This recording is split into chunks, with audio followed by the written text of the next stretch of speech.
আমাদের সোসাইটিতে একটা certain level of acceptable boundary সবসময় ছিল। আপনি যখন একদম শুরুর দিকে, আমরা এখন পলিটিক্যালি অনেক বেশি পোলারাইজড হয়ে গেছি।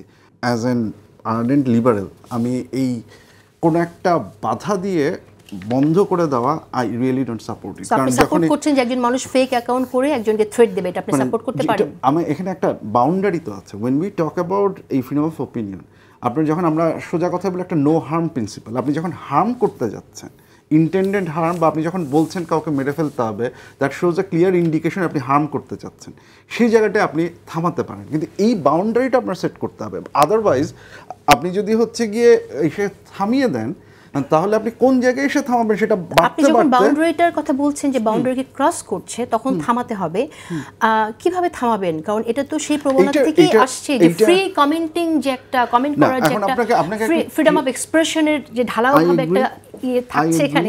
আই এগ্রি, কিন্তু আপনাকে ট্রেড অফটা তো আপনার মানতে হবে। এখন ট্রেড অফটা কোন জায়গাটায়? আমার যদি হচ্ছে গিয়ে মত প্রকাশের স্বাধীনতার ক্ষেত্রে আমি যদি বার দিতে থাকি, সেই বারটা যে কোন জায়গাটায় এসে থামবে, সেই জায়গাটায় এসে কিন্তু হচ্ছে কি আমি আর কথা বলার কোনো স্বাধীনতা আমি নিশ্চিত করতে পারবো না। আপনার কি মনে হয় না এখানে একটা জেন্টলম্যান এগ্রিমেন্ট থাকা উচিত? আপনার কি মনে হয় না যারা এখানে ইনফ্লুয়েন্সার আছেন, যারা দলের নেতা আছেন, তাদের দলের নেতাকর্মীদের, সমর্থকদের তাদের এই বার্তা পৌঁছে দেওয়া উচিত যে কেউ কাউকে গালি দেওয়া উচিত না? বার্তা পৌঁছে আপনি দিতে পারেন, তাতে কি লাভ হবে? আমি এই জায়গাটাতে জনাব শিশির মনির এবং ফাহাদ ইসলাম দুজনের সাথে দ্বিমত পোষণ করি যে এটা হতে হবে। আই এগ্রি, কিন্তু এটা হতে হবে যে সবাই ভালো হয়ে যাবে এইভাবে এটা কখনো হবে না। I have to create some sort of incentive structure. সেই ইনসেন্টিভটা ল দিয়ে হতে পারে যে এইটুক বাউন্ডারি ক্রস করলে সেইটা হতে পারে। বাট এগেইন, ল দিয়ে কোনো একটা কিছু করার বিপদটা হচ্ছে এই জায়গাটাতে যে আপনি যখন এটার বাউন্ডারিটা কমাতে চাচ্ছেন, তখন হচ্ছে গিয়ে আপনি মানে কথা বলার বাধার ক্ষেত্রে যাতে সমস্যার সৃষ্টি না করেন।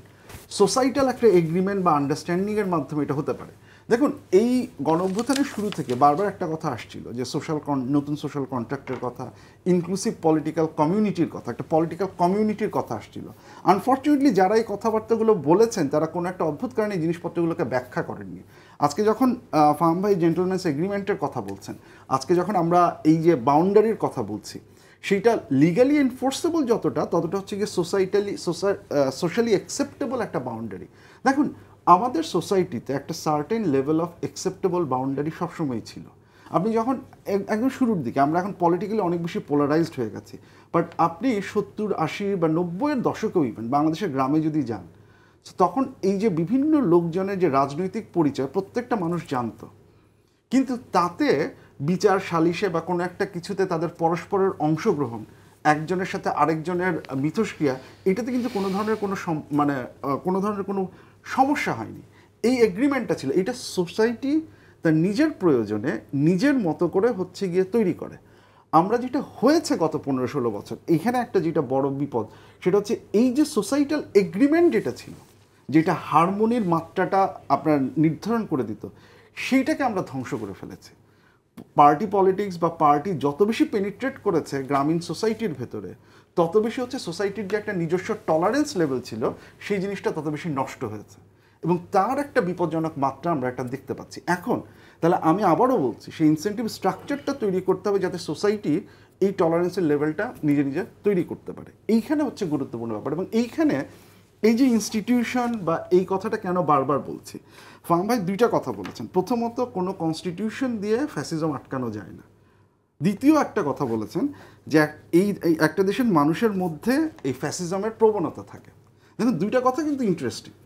তাহলে একটা দেশের মানুষের মধ্যে যদি ফ্যাসিস্ট হওয়ার প্রবণতা থাকে, তার মানে আমরা ধরে নিতে পারি যে ওই দেশে যারা রাজনৈতিক নেতৃবৃন্দ হবেন তাদেরও ফ্যাসিস্ট হওয়ার প্রবণতা থাকে। যদি কনস্টিটিউশন সেটা আটকাতে না পারে, তাহলে আপনাকে তো হচ্ছে গিয়ে একটা ইনস্টিটিউশনটা কি? ইনস্টিটিউশনটা হচ্ছে আপনি স্বাভাবিক যেই ব্যবহারের টেন্ডেন্সিটা দেখাবেন সেটাকে যাতে থামানো যায়। তাহলে রাজনৈতিক নেতৃবৃন্দের ফ্যাসিস্ট হওয়ার প্রবণতাটা যদি হয় তার স্বাভাবিক টেন্ডেন্সি, তাহলে আপনার রুলস অফ দ্য গেম বা ইনস্টিটিউশনটা এমনভাবে সাজাতে হবে যাতে হচ্ছে গিয়ে আপনি এই টেন্ডেন্সিটাকে সীমিত করতে পারেন। তাহলে এই রুলস অফ দ্য গেমটা কোত্থেকে আসবে? রুলস অফ দ্য গেমের একটা অংশ কোডিফাইড, যেখানে সংবিধানে পাওয়ার স্ট্রাকচারের কিছু থাকবে।